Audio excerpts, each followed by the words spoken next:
how do we create success as a new salesperson, as a new entrepreneur? And so I want to jump into lead generation. So your first book, which we absolutely love, which is $100 million offers, tons of value. From my understanding, the second book is going to be about lead generation, and maybe it's called $100 million leads. We don't know yet, but that's the name. I can tell you that. That's the name. All right, beautiful. So you talk about 6 client acquisition channels. So let's start. Can you kind of break those down, tee those up, and then we'll kind of unpack those? So since writing the book, there are more. So that's, good news number one. There's basically the core 4, which is you talk to people you know, and you talk to people you don't know, and you can talk to them one-on-one, and you can talk to them one-to-many, right? So the public and private communication to people you know, public and private to people you don't know. And that's kind of the core 4 things that you do. So I'll put real words to that. So if you talk one-on-one to people that you know, that's warm reach outs, right? Talk one-on-one to people that you don't know, that's cold reach outs, right? Cold call, cold email, cold text, cold whatever, right? And then you've got talk to people you know one-to-many, which would be like posting content, and talk to people one-to-many that you don't know, which is running ads, right? So those are kind of like the core 4 that one person can do, right? Once you have those 4, or you pick one of those directions that you want to go in, then you can increase how much you do by doing more of it, by doing it better, or adding another channel, right? So that would be like, let's say I'm doing warm reach outs via cold call. I could also add in email, right? And that would be another way of just adding another kind of platform that I'm doing the same inputs into, right? From there, you gain leverage. And so what I just went through is kind of like the 0 to 1, right? Like if you can just do one, those 4 things on your own with no employees, no help, and get to $1 million a year, $2 million a year, whatever. From there, you have to add leverage, right? So you only have a certain amount of hours per day, and which means you have to get more per unit of time. And so that kind of brings in the next 4, which is that what are you getting with your inputs, right? Which would be, what are the leads, right? Because that's the whole point, right? We're trying to get leads. And so you can either get leads that are customers, which is what most people think about. You can get leads that are affiliates. You can get leads that are agencies. You can get leads that are employees. And so those 4 in and of themselves create the next level of leverage. And so like you could do one-on-one warm reach outs and then get affiliates. And then those affiliates in turn do the same 4 original things to get you more customers. And so the cycle repeats itself over and over again. A customer you can generate, and then if you have a good product, they will bring you 2 more customers, right? And then those customers bring 2 customers, et cetera. And so one of the unique aspects of referrals specifically is that if you have a good enough product or service, if you spend more time on that, either you can tell people about your stuff or other people can tell people about your stuff, and there's way more of them than you. And so you gain significantly more leverage by spending more time up front on the product and service and making sure that it's exceptional, so that you don't have to, like, imagine 2 examples. I'll use the book because it's a simple one everyone gets. I could spend 1.5 years writing a really, really, really good book, right? And then know that after I publish it, people will tell people about it. And then for the rest of my life, it will make me money. On the flip side, I could spend a month making a book, and then I would have to spend the rest of my life promoting it to get people to buy it. And that core understanding is what I think most people miss, right? And 100%. So you can get it through referrals. You can get it through affiliates. And so if you think about a compounding machine for business, right? You either have to sell stuff that people don't stop buying, or you have to find people who never stop selling. And so I'll give you two contradictory examples there. So if I were, and we actually have a business in our portfolio that does this. So if I'm a bank, right? People can, once you start working with a bank, you usually don't leave, right? Then they start adding other things. They start doing managing your investments. They start doing your payment processing. They give you loans. Like, they just start putting all their tentacles inside of you, and you don't leave, right? So the LTV of a bank customer is enormous, but it's very hard to acquire them, right? But it's a product that once you buy, you don't stop buying, right? Which is why it's a compounding business, right? Insurance is much the same way. Once people start buying insurance, they usually continue to pay the premiums for a very long time. Okay. The second type of business is one like solar sales. All right. So imagine it this way. We're actually selling roofs that people are only going to buy one time, right? Yeah. But if you think about the business from a structural perspective, it's really more a recruiting of salespeople business. So every month, if you activate 5 salespeople, and then those salespeople reliably generate 2 sales, 4 sales a month for you, then that becomes the compounding machine, because 2 years from now, you still have the salesman you acquired 2 years ago. But then you also have and all the production that they're still producing, even though it's one time. But then you also have acquired new salespeople since then. And so those are the two basic ways that you can build a compounding function within a business. And so like when we're looking at businessacquisition.com, that's what we seek to do, right? And so I zoomed out. Now we can go super tactical. Yeah. Well, right? so it's fun. Yeah, exactly right. And that's exactly what I want to do, because you had mentioned at one time with Gym Launch specifically that for a long time you were a paid ads guy, right? That's how we grew it, and then we transitioned, or I should say you transitioned to direct outbound, and that's my world, right? And so when you said that, I was like, damn. All right, I want to understand that better, because, and we'll get into this, salespeople and new entrepreneurs, they want to run to building a brand, which I know that you're heavy on right now. But when you're building it, my first question is, what led Gym Launch to transitioning out of mostly paid ads to direct outbound? Yeah, and so I'll add some color to that. We didn't transition out of paid ads. We just matched paid ads with cold outbound. Got it. So yeah, because I mean, whenever you have a flow, don't stop the flow, right? Sure. Just add more flows. When you have the bandwidth, which is usually the big issue, is that people try and do 5 acquisition channels at the same time, and they can never get any of them to work. That's exactly right. Right. So that's like the first directive in the book is pick one. Yeah. You know what I mean? Just pick one and then commit to it for a long period of time. And then I have, tactics around how to do that. But we transitioned because I wanted to sell the company. And I realized that it was single channel dependent. So the people, potential acquirers were like, hey, if you fix these things, we'd be interested. So it took me about a year and a half to execute this massive list of things. They're like, it can't be your face. You can't be required in delivery. You need multiple channels of acquisition. And so we just kind of like step by step went through all the things that they asked for, and then it became a sellable business, right? And so outbound began because it was in the depths of COVID, which was tough for gyms. I had somebody reach out to me on Instagram and say, hey, thanks for the job opportunity. My offer got pulled. And I was like, I don't know who this guy is. So I scrolled up in the conversation, and I had told this guy to apply. So I felt really terrible. So he quit his job to become a salesperson. We gave him the offer, and then we pulled it because we didn't have enough lead flow, which sucked. And so, but he took it so well. I was like, man, I feel like if I could get leads for this guy, it'd be great. And so I asked him about his current business, or like where he was currently working, or he had been working. He said, oh, I'm working at a gym software company. And I was like, okay, haven't heard of it. And I was like, well, what kind of revenue are they doing? He was like, about 10 million a month. And I'd never heard of this company. And so this immediately got my interest. So I was like, okay, you guys are doing 10 million a month. How big is the team? And he's like, we have about 30 guys. And I was like, all right, so are you running ads, or like, how are you? And he's like, oh no, he's like, we run ads, but they suck and we're not good at it. He's like, it's all outbound. I was like, and so I'm just like, okay, this is interesting. So he was planning on being an inbound closer for us from paid ads. And I was like, well, he's like, I'm one of the top guys. I was like, all right, well, do you think you could rebuild that process here? So you're still selling to gyms. You're just selling a better product, because their software didn't make, nearly the amount of money that like our stuff did for gyms. He said, yeah, honestly, I think it'd be easier to sell your thing. I was like, okay, great. So I gave him an offer, and I said, I'll give you 90 days to get it profitable, get a deal in 90 days. I was like, but you're gonna have to figure out everything, click to close. He said, no, I can do that. And so the first month he didn't close anything. Second month, I think he closed 1. Third month he closed 2, right? And I was like, man, this is, because mind you, for a company of our size, it was a drain of resources. I'll put it that way, for the amount of attention from management. It's crawling. Yeah, no doubt. Yeah, it's nothing. But we continued to iterate. And what I told him was, I just want to see progress. So as long as I see throughput from in the beginning, it's like, well, where are we going to get the lists, right? Okay, step 1.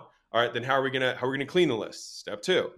From there, how are we going to get pickup rates higher? Step 3. What are we going to say on the phone once we get the first, pickup? Step 4. Each one of these, we had to just like run our head on the wall for 2 weeks and then figure out the next step of this, right? Until it went all the way down to like, okay, it's actually a 3-call close. So there's a set, there's really the pickup call, there's the set call, and then there's a close call, right? And so we had to figure out each of those steps and what the transitions were to hook someone to move to the next, process here. And even the upfront offer that we were giving them on the phone had to iterate. In the beginning, it was just like a strategy call, right? Which, it worked, but we had to make something more valuable, which if I can give a piece of advice to the audience, give away something that has tangible value. Because if you do that, then you don't have to pretend or sell the value of the thing that you're trying to get them to like take you up on. They'll get it. And then when we did that, we 3x'd our throughput on the front end. And that was what really materially changed the whole funnel for us. And then from there, we were at, 6 and then 10 and then 20, and then it continued to scale month over month. But it took 12 months from when we were like, we're starting, to when it was able to match Gym Launch's volume. But the difference is now I think it's like 70% of Gym Launch's volume. And so the beautiful thing about it is that it's incredibly unscalable. And which makes it also very valuable when you do scale it, because it's bulletproof. Like, as sure as the census rises, when you do outbound, it works, and it's a volume game, right? And it's very much a numbers game end to end. And so I like encouraging people to do that first, because I think there are fewer skills. There are more character traits that are dependent on success, but fewer skills. Like, you have to have grit, you have to be patient, you have to play a little longer, and you have to understand that you have to do the same things over and over again to get better at it. But if you do it, you will succeed. And we're going to talk about that. We're going to break down character traits and your 3 success framework, all of that, which brings me right into what I was going to talk about, which is, when we look at the 6 acquisition channels, in my experience, Alex, most salespeople, most entrepreneurs that I talk to, they want to run right to the sexy, the shiny, making the YouTube videos. I want to be like Alex. I want to be like Grant. I want to be like these dudes, like Gary. And I am curious, if you hire a brand new sales guy, although brand is important, are you having him or her focus on brand, or picking up the phone and going direct outbound first? And I think I just heard you're going to focus on outbound first. Is that right? It's such a tough question. Yep. You know what I mean? Because let me peel that apart. So first thing is, like, a sales guy who, let's say, starts working at Gym Launch, we're not going to tell them to make content. Now, Gym Launch as a whole might make content, and then they can borrow from that credibility. So that's like, if everybody who's listening to this is a solo operator, then you are one and the same, right? But if you're working within a larger org, then the org is the one that really builds the brand, and then you just, you operate within that. In terms of sequence, it's tough, because if you want to make money today, outbound will make you money faster, right? It will. Posting content has significantly more leverage, but as a result, it is more difficult and requires more skills. And so when you post content, you now also compete against everybody else who's posting content, who's probably better than you. You also have to innovate, because if you do something that's really good, other people will copy it, right? So you have to constantly changing the things that you're doing. And there's a third one that's in my book. I can't remember what it is, but there's a third piece to it that makes it hard, right? But if you have a content base, it raises the tide of everything else you do. So if you run ads and you have a somewhat developed brand, you get a higher, you'll get better return. If you do cold outbound and you have some content that looks legit, then you will get higher returns on it. And so I delineated content versus outbound, or content versus ads, as what is the job of the content. And so I think in the first couple phases of business for most people, the content is there to make you look like a professional. It is not necessarily going to be like your primary lead gen source. So it's more, I make this stuff on a relatively regular cadence in a time constrained manner, such that people will see my cold outbound message. They'll go to my profile, they'll watch 2 or 3 shorts or whatever, and they'll be like, oh, this guy's legit. I will respond to his email. Right. Great point. And so I think it's a little bit more of a and than a either or, but it's really just because strategy is how you allocate limited resources against unlimited options. And so you only have limited time. And so it's like, how are you going to get the highest return on it? The question begs a time interval for the answer, which is content will give you the most if you measure it over 5 years. Well, I was going to say the same thing. In my experience, right, it's been my world that you said this at some point too, we pay the bills now through direct outbound as we're building the content machine, because 5 years from now, it took me, dude, I've been posting consistent 5 videos, 5 long form, hour-long videos a week on YouTube since 2016 before it even started to grow. But the whole time I've been banging phones, right? Paying the bills. And so the way I look at it, it's like, well, you got to pay the bills now. You can't make a video and expect leads to fall into the funnel, which is what everybody wants to do. They want to make one phone call, knock one door, make one video, send one email. And so let's talk about that. Let's shift gears and talk about creating success. And you have this 3-part framework where you talk about skills, traits, and beliefs. And so let's break each 3 of those down and talk about skills first, then we'll get into traits, and then we'll get into beliefs. So skills first, I think, is the easiest one to knock out. But for a salesperson, a real estate agent, somebody that's direct B2C, what's the best way in your experience just for them to get better at sales? I feel like this is like you're setting me up for the spike, which I appreciate. You got to do more. You know what I mean? Like, 10,000 cold calls will teach you significantly more about sales than any book ever will. Amen. And I also think that it's better to do some selling and then read the books, because you'll have context to understand through which to understand the stuff you're learning. Like, if I read a sales book and I'd never sold, I would just I would read the words rapport building and not really get what that meant. I would read the word like objection overcome and I'd be like, okay, I guess I got to remember this thing, but like, you don't have a framework to hang it on. So it's not useful, right? So once you make the dials, do the reach outs, do the cold emails, whatever it is, you will then get the opportunities to flex. And, you know, it's not my statement, but repetition is the mother of skill. And so if you want to get skilled, you got to do the reps. Yeah, I love it. We talk a lot about in our community, the learning is in the doing. I think you call it something different, but it's like, listen, dude, you can sit there and study the scripts all day long, but until you use it in the battlefield, nothing really is going to change. And so let's get into traits and beliefs, because I think there's a lot to unpack here. And so with traits, you know, you had gone deep at talking about 3 traits of like these wildly successful people. But I want to talk about specifically focus, delayed gratification, and simple scales, fancy fails. So let's get into focus first, because I think that when you talk about these entrepreneurs building a bunch of half-built bridges, I'm like, dude, that is freaking spot on, which then leads them to shiny object syndrome. So let's get into focus, and then we'll kind of unpack the other 2. Focus is tough, because the character trait that you had when you started your business was that you basically started it through shiny object syndrome. Like, the current opportunity you're in was the shiny object that got you out of the job or out of the, college, whatever it was, right? To start this thing. And so the problem is that human beings, if we get rewarded for something, we want to do it again, right? But the problem is that you only really need to innovate once, right? I mean, there's micro iterations, but macro iterations in terms of strategic changes, very few. And so the focus, like, I think there's this quote from Neil Strauss that I love, but he says, success comes down to doing the obvious thing for an inordinate amount of time, for an extraordinary period of time, without thinking you're smarter than you are. And so most people, like, it takes more commitment to the plan than a better plan, right? Like, most plans succeed if they are executed with vigor, right? Consistently for an extended time. Even mediocre plans, like a mediocre plan done for a decade beats a perfect plan done for a day.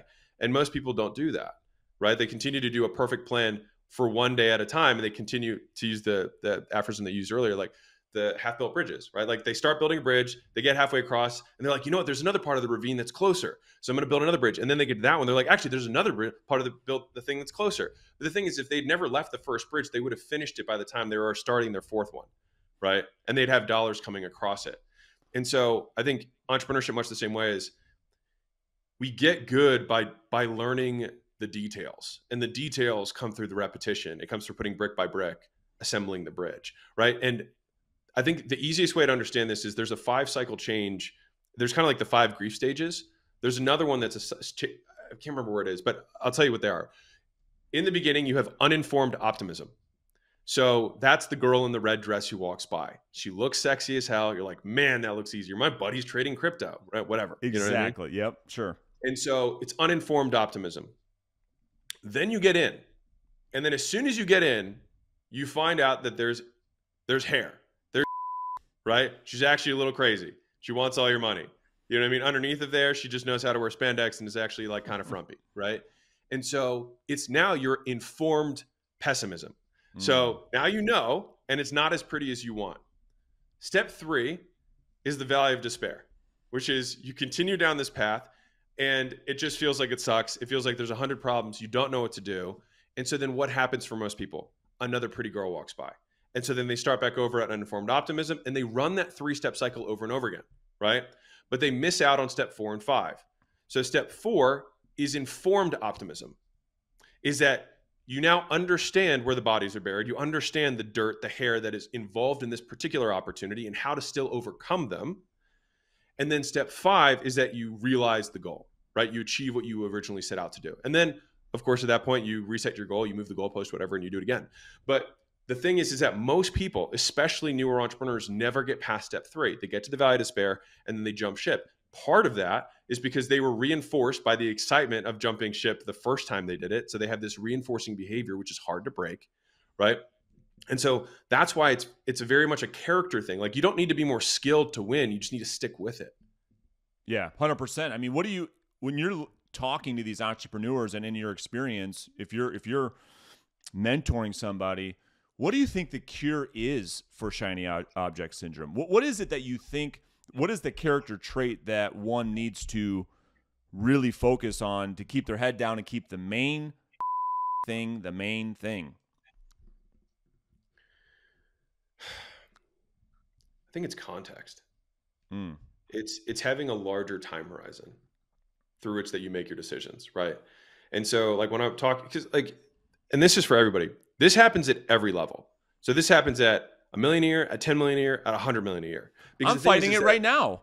Yeah, the girl in the red dress just gets hotter. Yeah, right. Like, that's all it is that the distraction, the shiny object gets shinier the better you get, right?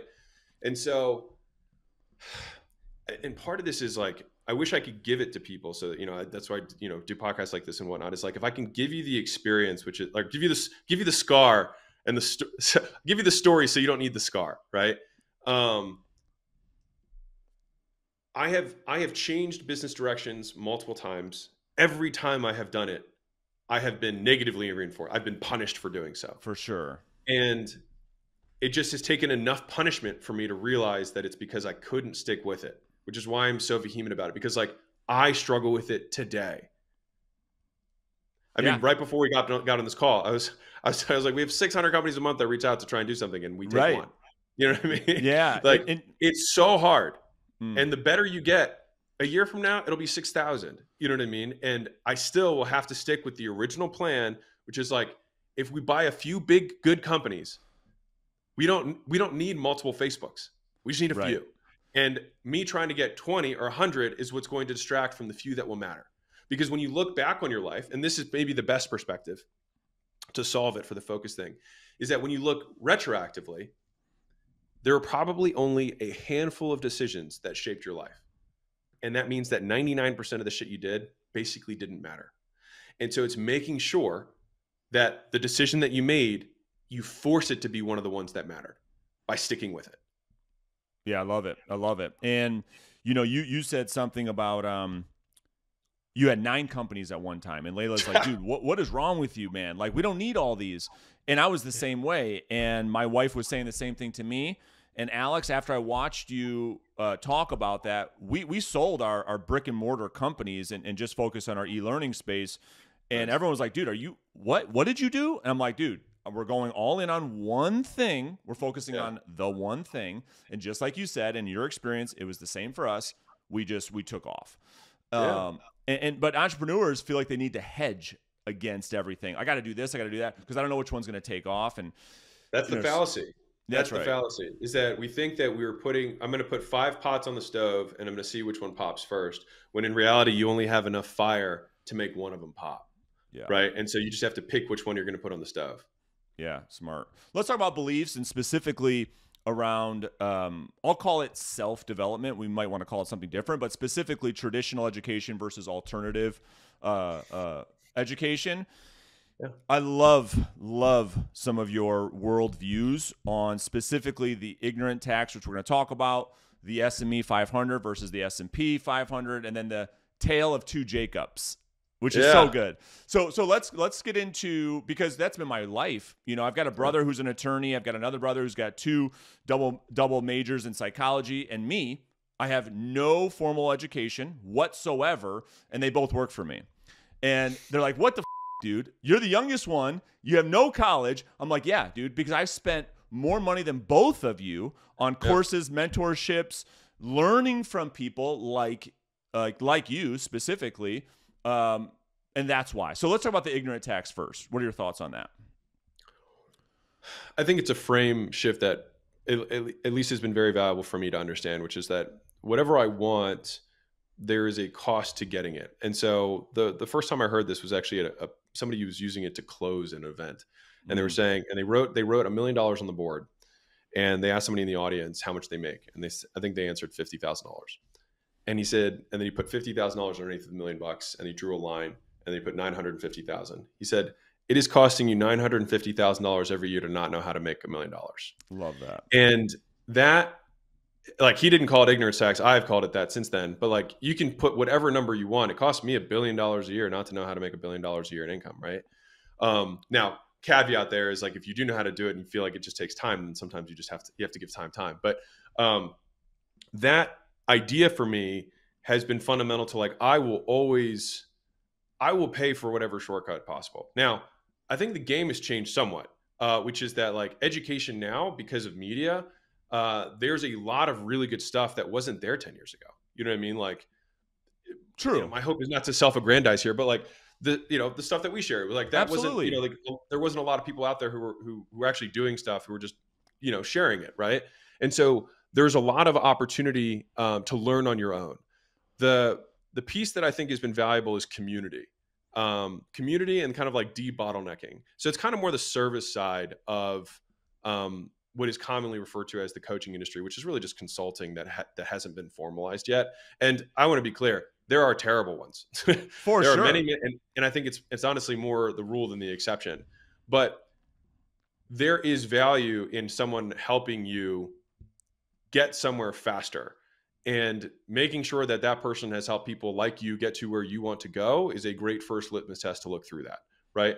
And then the third piece is kind of the community piece, which is, for me, from a belief standpoint that you were alluding to earlier, I've gotten my biggest breakthroughs have come from community over anything else. And watching someone that I thought I had the same chops as, or better chops, do better than me. And then think, if he can do it or she can do it, I can do it.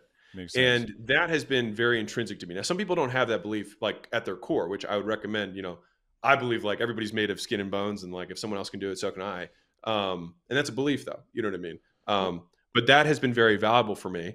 And the many people throughout my life that have spoken small pivots in the road that have, resulted in huge changes. When we went from scaling brick and mortar to licensing, like, that was a huge change in my life. When we even went to go pursue what we're doing now, just through M&A and private equity, like, that was a huge change in my life. And much of those decisions came through dialogue with people who were further ahead. Yeah. Well, and the thing is I continue to, and I told you this before we started this interview, that our team studies your work, and we will continue to do that. But from what I see from afar, you went to Vanderbilt. I don't know what that cost you, right? And you also invested a lot of money into mentorship. And I don't want to assume anything, but I would venture to say that the money you put into mentorship got you a lot further than what you spent at Vanderbilt. Would that be safe? For sure. And one of the things that I was talking to my team about today, actually, is that it got me a lot further, partially because of who I am. And I'm not saying that, again, to self-aggrandize, but I say that because there are many people who pay money and get nothing out of either of them. And that's because they don't do anything. That's a good point. And so I like to just be very clear that, like, nothing is going to save you.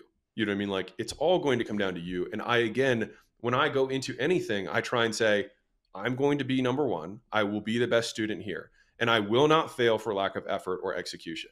And those are just agreements I have with myself, because I want to know that I want to eliminate myself as the variable in the success in whatever endeavor I have. So I want to make sure that the plan, not my execution on the plan, is the problem.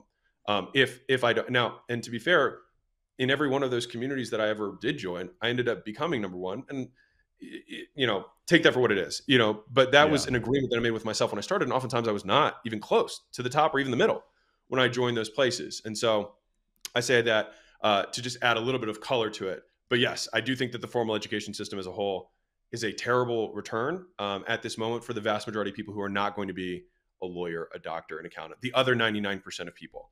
And I think that the reason that the e-learning, coaching, guru, et cetera, space has proliferated, has grown, is because demand for income generating skills hasn't gone away, right? It's just the supply of where they came from has shifted. And so because of media, because of the distribution of platforms, people can teach real skills to others for free. They're free communities. There's other things too. But at the end of the day, we have to pay the ignorance tax down. We can pay with time, we can pay with money, we can pay with both. And for me, I will pay with whatever it costs to move faster. Yeah, and you did bring up a great point, though, that I want to make sure the audience doesn't miss, is just because you do go to a great mentor and give them your credit card doesn't mean all your problems go away. You still got to do the work. And so that was a great point. So let's talk about sales skills, something I think that you and I both share passionately. There are 4 skills specifically that I hear you talk about most. Those are transference of beliefs through conviction, labeling, selling the vacation, and then the sacrificial lamb. So I want to break these 4 down because there's so many things that are congruent with what we teach. So let's talk about your belief around what I think you believe sales is to be, which is from the highest level is really one's ability to transfer belief to another person through conviction. Can you speak to that? Yes. It's so funny because the next book is on sales and I've already started outlining it. I can't wait. I can't wait either. And I think it will not be what people expect it to be. I'll put it that way. I love it. But even I'm going to say something right now that might break some people's brains, but I also have now, I think, adopted a belief that hard sales is bad branding. Like if you have to sell hard because you don't have a brand. And so I learned all the hard sales skills because I didn't have one. And it was because I lacked the skill, right? This was, I didn't understand, or you can call it a belief, that brand mattered. And now my beliefs have changed such to the point where I think brand is more important than everything. Brand is everything. So I say that with that caveat first. That being said, if you truly believe in what you sell, selling is actually very easy. The problem is that people are either selling stuff they don't believe in, right? Or actually it's really just that. Yeah. Like they sell stuff they don't believe in. It's either their own stuff or it's somebody else's. But either way, they're not wholeheartedly convicted. When you refer a friend to a pair of pants or like a shoe that you like, you sell the right way. Yeah, I love it. Because you believe in it, right? And also because if they don't do it, you don't really care. You're like, I'm just telling you. You want it, awesome, right? And so if you truly believe, which is where I would put where I put my attention on a sales team is on the conviction more than anything. Because if you get that right, the tonality, where they pause, their demeanor, the frame they hold on the call is the right frame, is the right tone. And you don't even need to train it because they do it innately as humans if they know how to communicate. And so more of my sales, as I understand it now, because I think my viewpoints shift over time, is really just very succinct and clear communication with another human being. And if you can do that, most people, if you listen to sales calls, I'm sure you have, because I'm sure you have a sales team now. If you listen to some of these calls, you're like, how did this close? This is a train wreck, right? Yep. Because many people hop on the call ready to buy. And salespeople give themselves credit for making a sale when really they just transacted. Yep. And so oftentimes it's just clear thinking in a framework that we can apply consistently. And so if you believe in the thing, then you're going to say, hey, I believe that we can help you. And if they believe you too, which comes from trust, they will buy if they have the ability to do so. Right. Love it. And that's from a first principle standpoint. You have to believe it. Well, you don't have to. It helps. Right. And then you transfer that belief to the other person. They now believe it. And then if they have the means, they will buy. Yeah. Makes a lot of sense. And one of the things I was just working on with my sales team just this week is labeling. And it's made a huge, massive impact. Can you just take a minute or two and help the audience really understand what is labeling and then maybe give an example? Yeah. labeling is honestly just really good psychology in general to understand, because it has far greater implications than just sales. Like, it's very helpful in identifying objections early that a prospect will have later. 100%. So, for example, I like using weight loss because everybody understands it. If I were selling a gym membership of some sort or a weight loss program, whatever, and Judy Luhu, right, says, I did Weight Watchers. And I would say, okay, how'd that work for you? And then she might say, I loved the program, but it was really expensive, right? Now, I know that my is way more expensive than Weight Watchers. So what do we do from here? I haven't even gotten to the presentation of our stuff. I haven't even gotten into closing. Like, what do I do? I have to confront the label that she just put on her experience, and I have to crack it. Otherwise, there's no point in getting further in the sale, because I have to overcome this now. Otherwise, it'll detonate in the close, right? And Absolutely. so I would say, so you said it was expensive.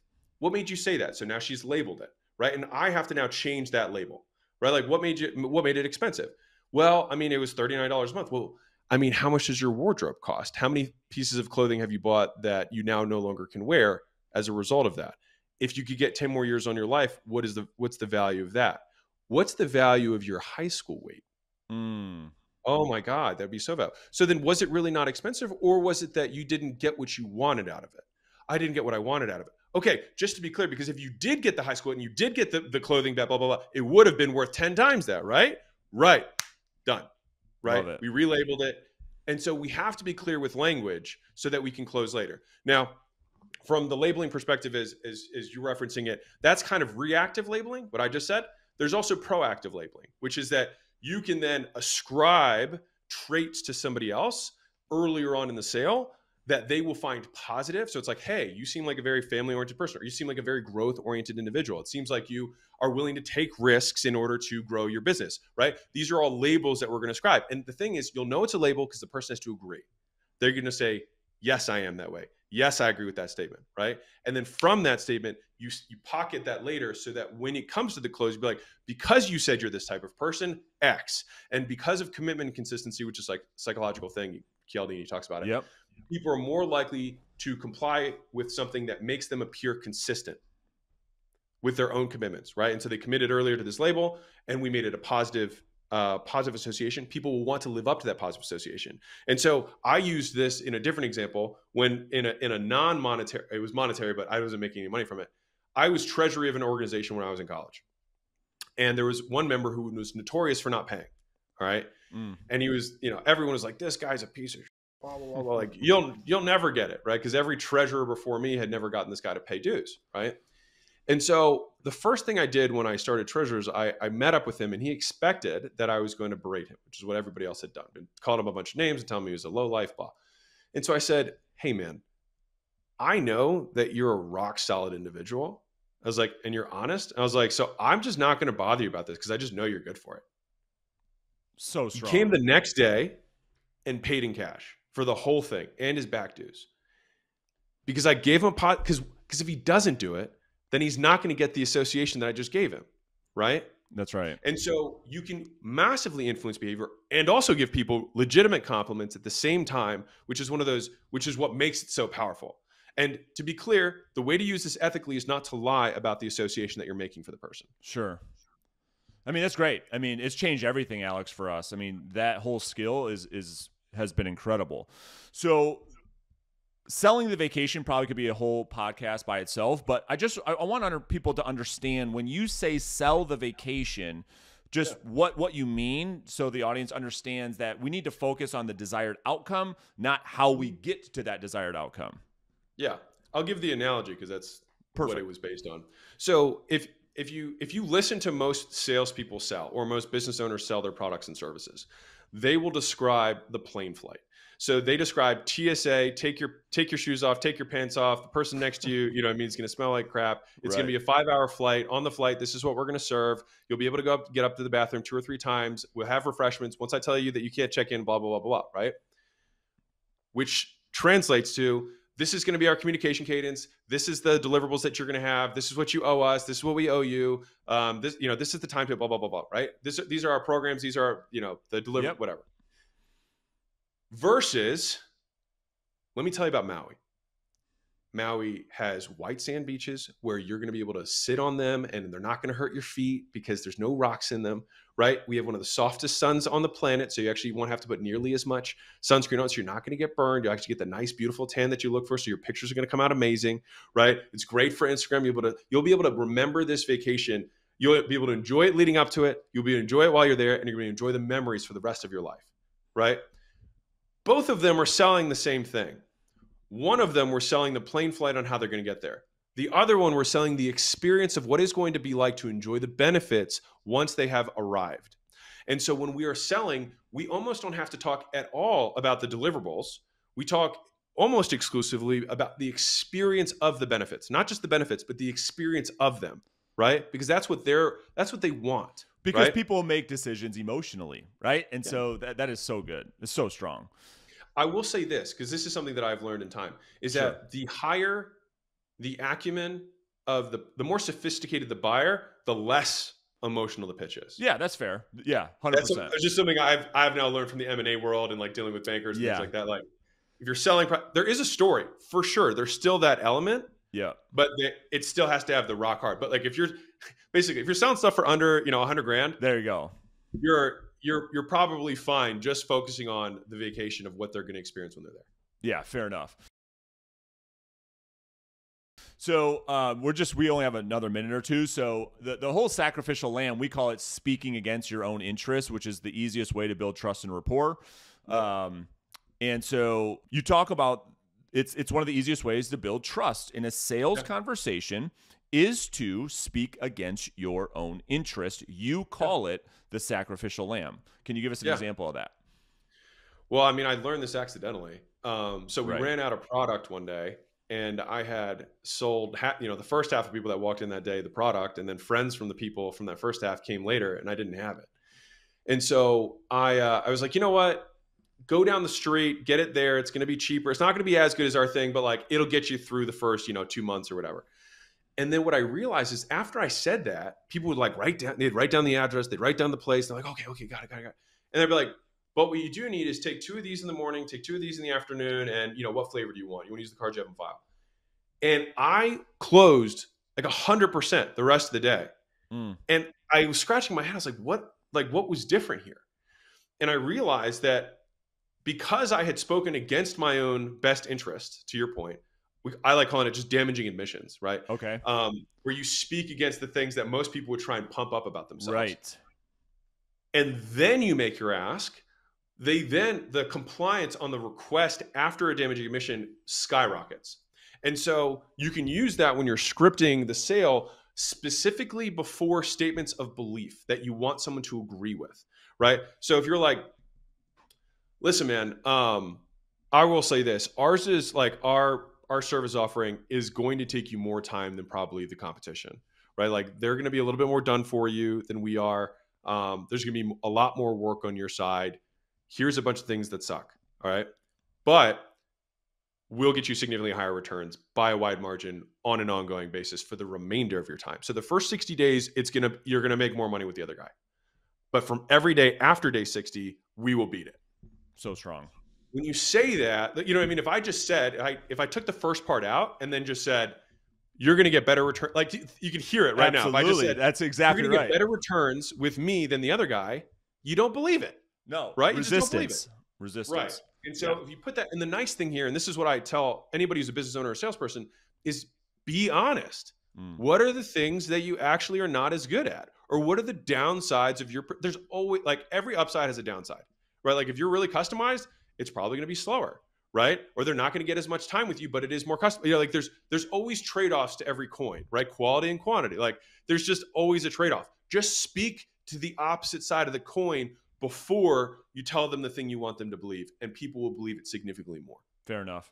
Alex, dude, I appreciate you very, very much. We love the work that you're doing. Can't wait to see what comes out of the acquisition.com camp.